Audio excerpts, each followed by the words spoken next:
On your right and left, look them in the eyes and say with conviction, you have something special. Do that quickly, please. Very good. I like to ask that question before I speak because I like to know who's in the audience and what your expectations are for your life. And when I ask that question, a lot of people raise their hands. Some people don't. Some people don't want anything much. Most people operate in the area of survival. How many of you know people who should be here? Raise your hands, please. See, they're fine just like they are. Now, but there are some people who that just surviving is not enough. I believe that there are three types of people in life. There are winners, there are losers, and there are winners who've not discovered how to win yet. And these individuals, it's something about them that drives them, that they will invest in themselves. They go to seminars and workshops and lectures, and they're seeking, there's something in them that says, I can do better than this. That there are people who would be glad to be where they are and would be happy, but they're not. How many of you know if you had your life to live over again, you can do more than what you've done thus far? Raise your hands. I was reading a story about George Bernard Shaw, who was a very brilliant man in his day, and I love to quote him. But one of the things that was asked George Bernard Shaw that really resonated with me at the end of his life, somebody asked him, if you had to be anybody in the world, anybody throughout history, if you had the power to be born again, who would you like to come back as? And without blinking, he said, I'd like to be born as the man I never was. I like to be the man I never was, that I never became. Seeking to connect with that person. There's another person here that you're looking at. There's somebody else back there. And every chair in this place, there are two people in this place in every chair. You're in the chair with somebody else. There's another person back there. You know they're back there. And that person is the person that you want to become connected with. And sometimes you do. Sometimes you've had some experiences where you said, I can't believe I'm doing this. How many of you have ever done that, please? That you surprise yourself. Well, every time I speak, I see this as such a sacred opportunity. And I'm so happy. Sometimes I think I'm dreaming. Because when I look back on my life, and this Les Brown that you see was in bondage for so many years. Didn't come out till late in my life. I had him under arrest. I was in bondage with fear. I wanted to do what I'm doing. And I thought about things I wanted to accomplish, and I held myself back because I was afraid to fail. I was afraid to make mistakes. I was afraid that I would embarrass myself. I was intimidated by people who had college degrees because I didn't have a college degree. I still don't have a college degree. And so I would think about the things I wanted to do, and then I would start thinking about the fact, Les, you can't do that. So that's what I told this guy in me. Les, you can't do that. You don't have a college education. Les, I hear what you're saying, but come on, be logical. Be practical. You can't do that. I know you feel good going to see Zig Ziglar and Tony Robbins and the late Dr. Norman Vincent Peale and Robert Schuller. I know they motivate you and inspire you, but get real. You can't do that. You never worked for any major corporation. Come on. Let's be practical. Be logical. Oh, yes, I know people told you you have a gift of gab and you have a nice personality and you're funny and you make people feel good and you make them laugh, but you become a speaker, speak for corporations, train and teach people and motivate people to do something you've never done. You're not rich. You're not successful. You don't have any books. You don't have the resources. You don't know the people. You don't have the contacts. You You can't do that, Les Brown. See, my heart said, I can do that. When I looked at my dream and saw someone doing what I love to do, I love to help people. How many love to help people? And my heart said, I can do that. And then I made a critical mistake. I asked, how? The mind became operative. The mind came up front and said, Les Brown, I heard what your heart said, but I want to ask you, how will you do that? And so I went from my heart to my mind, and I tried to figure it out. How would I do that? At that time, I wanted to earn $1,000 an hour. My mind said, do you make $1,000 a week? I said, no. Okay. Have you ever done this before? I said, no. Okay. Well, I'm not saying you can't do it, but let me ask you some other questions, all right? Have you any contacts with anybody that can teach you how to do this? No. Okay, well, maybe there's something else. Do you have the money? No. Do you have the credentials? No. Will anybody stand up for you and say, oh, he's done it for me and I know he's good? No. Well, let me ask you, do you really think you could do this? No. There's an African proverb that says, if there's no enemy within, the enemy outside can do you no harm. How many of you ever thought about something you wanted to do? You felt it in your heart. You couldn't explain it. You felt it in your heart. And you talked yourself out of it. Raise your hand if you know what I'm talking about. I talked myself out of it. No one did it to me but me. The forte of fruiters is not in our stars, but in ourselves, that we are underlings. My first major goal was I wanted to buy my mother a home. And I achieved that. I'm adopted. I feel like Abraham Lincoln, who said, all that I am and all that I ever hope to be, I owe to my mother. Saw a sign once that said, God took me out of my biological mother's womb and placed me in the heart of my adopted mother. My mama was a good woman. She adopted 7 children. Mama only had a 3rd grade education, but I admired her character. I admired her personality. She never met strangers. Mama met you right now. She would talk your head off. You know, she was a funny woman. She always had a sense of humor. Mama walked fast. We walked with Mama downtown. We had to hold her dress. Mama would walk fast. We trying to keep up with Mama. Years later, at the end of her life, when she was 89 and suffering from breast cancer, we took her to a furniture warehouse, and she got out of the car with my sister, and she was holding my arm, and I said, Mama, I said, they have a wheelchair here. Can I get this wheelchair for you? And I went and got the wheelchair, and she looked at me. She said, no, boy, I would walk this place myself. I said, Mama, but it's so huge, Mama. I'll roll you in a wheelchair. She said, I'm fine. And I saw her straighten herself, and she walked it herself. I admired her strength. I said, oh, Mama, you know, this morning I got up, and every time something happens to me and I want to get down and I want to surrender to any of the challenges I encounter, and I got up this morning, and the sciatic nerve and this L5 and L4 of my lower disc protruding, and I was in pain, and my body said, you can't do this speech today. And somebody said, are you going to surrender to this pain, or are you Mamie's boy?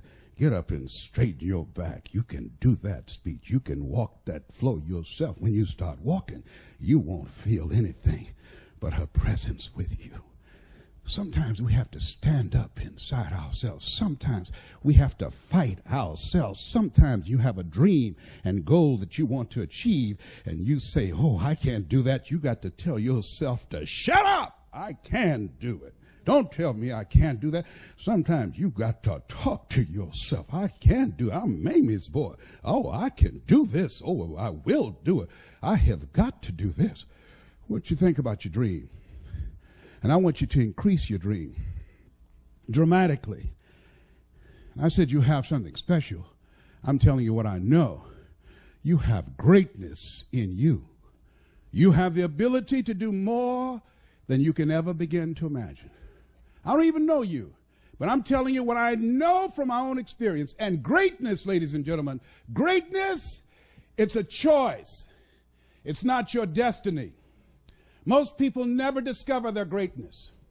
Most people, ladies and gentlemen, go to their graves living a life of mediocrity, living a life far below their potential. Now, let me give you a little simple formula for goal setting, okay? We take 2.5 hours on the weekend for the whole 10-year plan. We don't have time for that tonight, but let me get you started with a little simple formula Mr. Schoaf gave me, and maybe this will be helpful. First of all, I've divided goals into 2 parts. First is long range. Long range goals, that's your dreams. Your dreams for the next 3, 5, 10, 20, 30, 40 years, actually the rest of your life. Your dreams. You've got to keep dreaming. Ronald Reagan, president, said to the joint session of Congress a few weeks ago, the Republic is a dream. And if we don't keep dreaming, we will lose the Republic. Your better future is a dream for yourself and for your family. Where do you want to go? What do you want to do? What do you want to be? What do you want to see? You've got to dream dreams. There's a Bible phrase that says, without dreams and visions, people perish. You've got to have something to go for that inspires the heart and the soul. Dreams. From the children of Sanchez, it says, take the crumbs from starving soldiers, they won't die. Take the bread from hungry children, they won't cry. But without dreams, we all will die. You've got to dream. Don't lose your dreams for yourself, for your future, for your family. The dreams of love and enterprise and travel and doing things, becoming something unique on your journey here. Don't lose your dreams. Do some dreaming. That's long-range goals. You've got to have those. So that's number 1. Here's the second part of goals, short-range. Short-range goals. That's your goals for tomorrow, this week, this month, this year, the immediate future. We call these confidence builders. Because if you set up something short-range, go for it, get it, latch onto it, work hard, accomplish it. That starts building your strong feelings to go for your dreams. Now, I've divided goals into 3 categories. Here they are. Number 1 is economic. That's your goals for money, income, business, profits, production. Economics. Make sure you've got your economics well planned. Economics plays a major role in everybody's life. Economics is major, which means it ought to be meticulously well planned for tomorrow, this week, this month, this year, long range. What if you asked somebody tomorrow if you could see their meticulously well-planned list of economic goals? What would they probably say? They say, you some kind of a nut? You must be weird. Hey, I found out what success is. Success is doing what the failures won't do. Make sure you've got your economics well planned. It'll put you in the top 5%. One of the key little subjects we talk about on the weekend is the 7 fundamentals for wealth and happiness. And that's one of them, well-planned economics. It's a fundamental if you want to do well. Join the top 5%. Anybody in this room can join the top 5%, if you will. Okay. Now here's the second category of goals, things. Make a list of the things you want. And on my list of things, now I put everything. Little things as well as major things. Doesn't matter how small it is, it goes on my list. I used to just put major things, cars, homes. I don't do that anymore. I now load my list with everything. Everything. And the reason is, part of the fun of having a list is checking it off. That's it. Boy, at the end of the day, if you can go, got it, got it, got it, got it, got it, got it, whatever it is, right? You get into the habit. So load up your list, the things you want. Now, when you check off something major, celebrate. That's an important point to make. Celebrate your achievements. Live it up. Have a party when you reach something you've worked for a while. See, we all grow from two experiences. One is called the pain of losing. The other one is called the joy of winning. We need both of them. Amplify them as much as you can, which also means make losing painful. If you set up something, fooled around, didn't get it, put it on yourself. On the other side, if you did get it, congratulate yourself. Self-congratulations is a sign of maturity. Seeking congratulations is a sign of immaturity. But hey, winning and losing, see, that's what it's all about. That's the name of the game. Now, some people lead such mediocre lives, at the end of the day, they don't know whether they're winning or losing. They got no clue. Guy's just going through the day with his fingers crossed. There's a better way. Okay, here's the third category of goals, personal development. Put those goals together, personal development goals. That's your goals to be stronger, more decisive, be a speaker, be a leader, learn a language, all kinds of skills. Okay? The whole weekend seminar was designed to improve all your skills so that you walk away more skillful. And that's what you want, the personal development skills. That's what attracts, that's what brings good things to your life, the person you become more skillful. Now, this is quite a package to work on. Economics, things, personal development. For tomorrow, this week, this month, this year, long range. Okay? That'll get you started. Now, here's the simple formula for setting goals. It goes like this. A, work on your goals. That's step one. Work on them. And I put the word work there deliberately. Setting goals is plain hard work. I don't want to kid you. We haven't come here tonight to kid each other. It's work. I know it's work. That's why a lot of people just let it slide. It's work.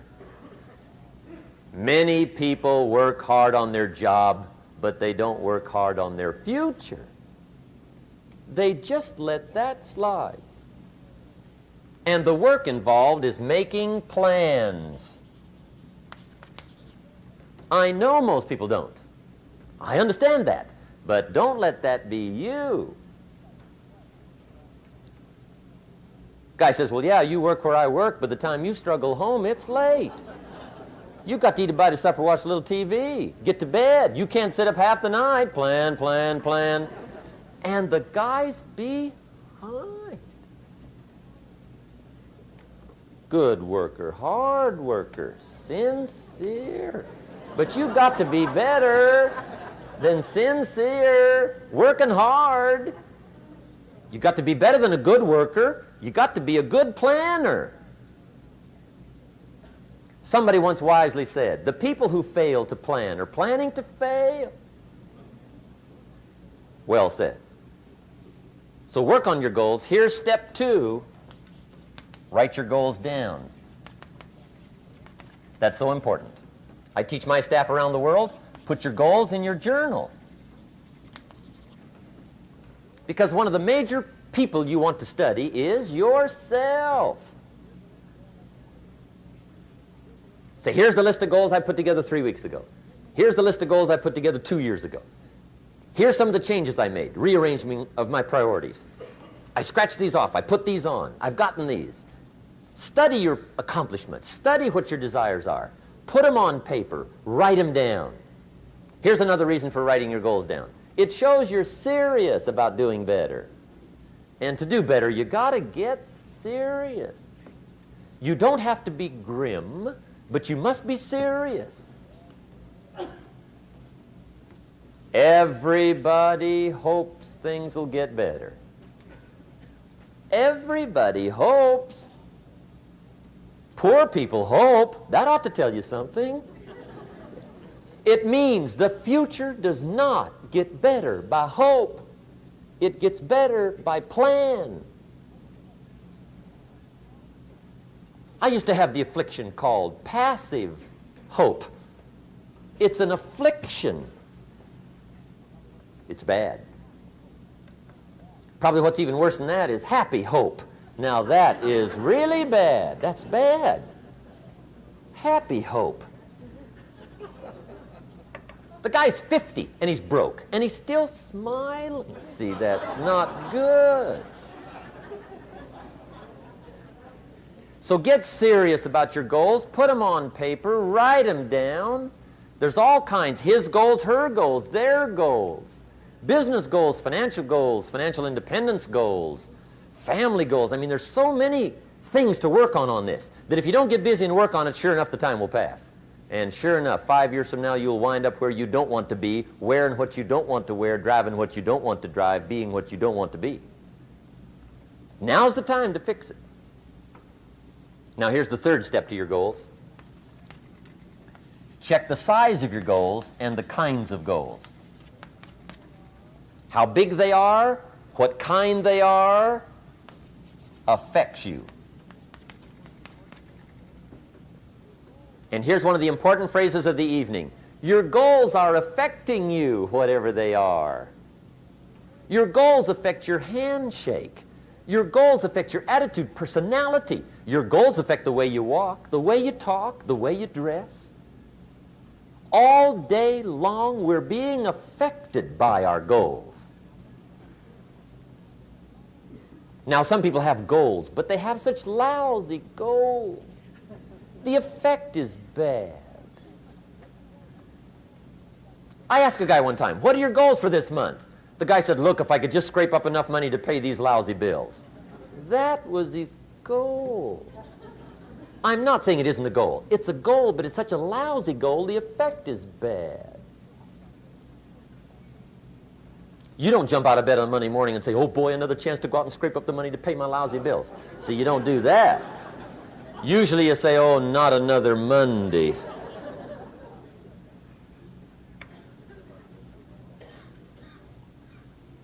And some people have so given up on life, they have joined the thank God it's Friday club.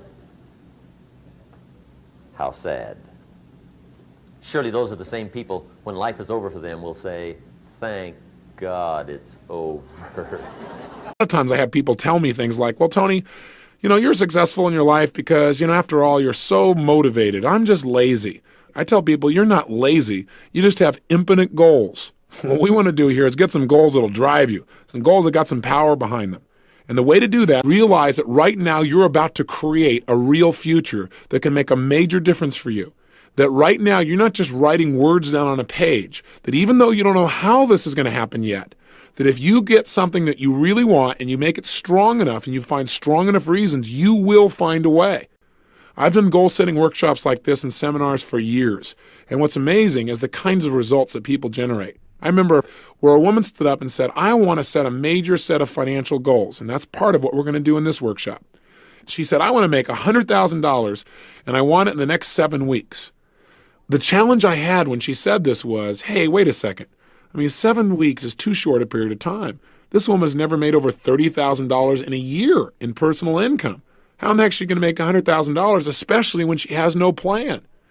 Now, while on the one hand, I'm not supportive of just setting goals arbitrarily like that, on the other hand, who am I to say what you're really capable of or not capable of?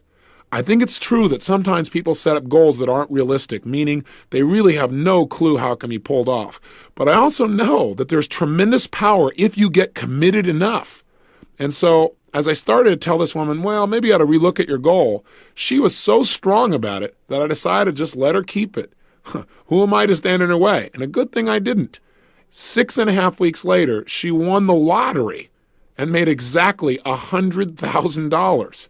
Now, what's really interesting about this story is 6 months later, she came back to a seminar, and we talked about in the seminar what she had done. She set another goal that within 6 months this time, it wasn't quite as urgent, she'd make $150,000. Well, she made $200,000 again through a lottery. Now, I'm not suggesting set a bunch of lottery goals here by any stretch, and I'm not big on it. I don't buy lottery tickets. But I just want you to realize there may be a level of understanding about how to manifest goals that's beyond what you or I consciously understand. And this woman certainly was pretty good at it. She's not the only person. I shared her story one time, and a couple from Detroit listened to the story and got really inspired. And they just said, hey, as long as she can get this, why doesn't she ask for bigger numbers? We're going to do this thing, and we're going to make $1 million. And I got to kind of grit my teeth, and I said, look, that's not what I told the story for. But they got so into it, and they followed all the instructions. They set their goals, they got strong enough whys, they created the pressure, and they did something else that I teach. And that is to make your goals so real, to get, once you know what your goals are, to make them so real in your mind that it feels as if you already have them. When you get to that level where your brain actually believes it's already happened, something clicks. And oftentimes, within a short period of time, that goal becomes realized. I mean, in physical situations, things start to happen. I know this sounds metaphysical, but all I can tell you is it's worked in my life and it's worked for other people. This couple went back and started telling people they'd won this lottery. And I kind of, quite honestly, got a little bit upset. They said, look, you said make it real. It's so real for us now. I mean, we have a hard time distinguishing. And sure enough, they did not win the lottery 2 times in a row. But the third time they won, and they won over $1 million. Their story's pretty legendary in our alumni group in the Detroit area, and in fact, across the country. So I want you to know that people around them said they were nuts, but they understood the power of being able to create something first in our mind. Everything around you in your life right now started out at one time as a thought. I mean, think about it. What are some things that you have in your life right now? Some relationships, some people, some skills, some beliefs, maybe a job that once was nothing but a goal. You're in that same moment now of creation.